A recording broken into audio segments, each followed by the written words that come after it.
Audio Jungle.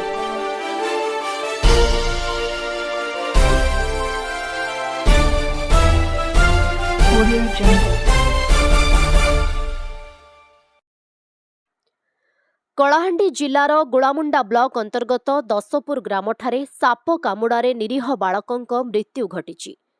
ସୂଚନା ଅନୁଯାୟୀ ଗତ 31/5/2024 ତାରିଖ ଶୁକ୍ରବାର ଦିନ ରାତ୍ର 10 ଘଣ୍ଟା ସମୟରେ ଦଶପୁର ଗ୍ରାମର କେଶରୀ ମେହେର ବୟସ 52, ପୁଅ ତପନ ମେହେର ବୟସ 14 ବର୍ଷ ନିଜ ଘର ଦାଣ୍ଡକୁ ବାହାରିବା ସମୟରେ ଉକ୍ତ ନାବାଳକକୁ ବିଷାକ୍ତ ସାପ କାମୁଡ଼ିଲା।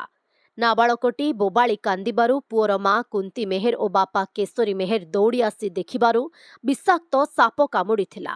ପରେ ଉକ୍ତ ନାବାଳକକୁ ଚିକିତ୍ସା ପାଇଁ ଧର୍ମଗଡ଼ ଡାକ୍ତରଖାନାକୁ ନେଇଥିଲେ। ପରେ ଡାକ୍ତର ଦେଖି ଗୁରୁତର ହେବାରୁ ଭବାନୀପାଟଣା ମୁଖ୍ୟ ଡାକ୍ତରଖାନାକୁ ପଠାଇଥିଲେ। ଭବାନୀପାଟଣା ମୁଖ୍ୟ ଡାକ୍ତରଖାନାରେ ଚିକିତ୍ସିତ ଅବସ୍ଥାରେ ନିରୀହ ବାଳକର ମୃତ୍ୟୁ ଘଟିଥିଲା। ପରେ ନାବାଳକର ଶବ ବ୍ୟବଚ୍ଛେଦ ପରେ ପରିବାର ଲୋକଙ୍କୁ ହସ୍ତାନ୍ତର କରିଥିଲେ। ପରିବାର ଲୋକେ ମୃତ ନାବାଳକକୁ ନିଜ ଗ୍ରାମକୁ ନେଇ ଶବଦାହ କରିଥିଲେ।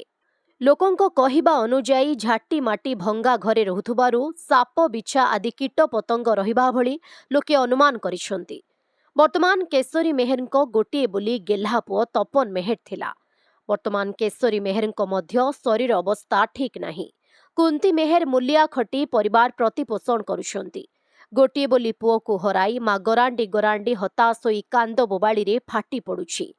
ଉକ୍ତ ପରିବାର ପ୍ରତି ବ୍ଲକ ପ୍ରଶାସନ ବା ଜିଲ୍ଲା ପ୍ରଶାସନ ପକ୍ଷରୁ ସହଯୋଗ କରିବା ପାଇଁ ଅଞ୍ଚଳବାସୀ ଦାବି କରିଛନ୍ତି।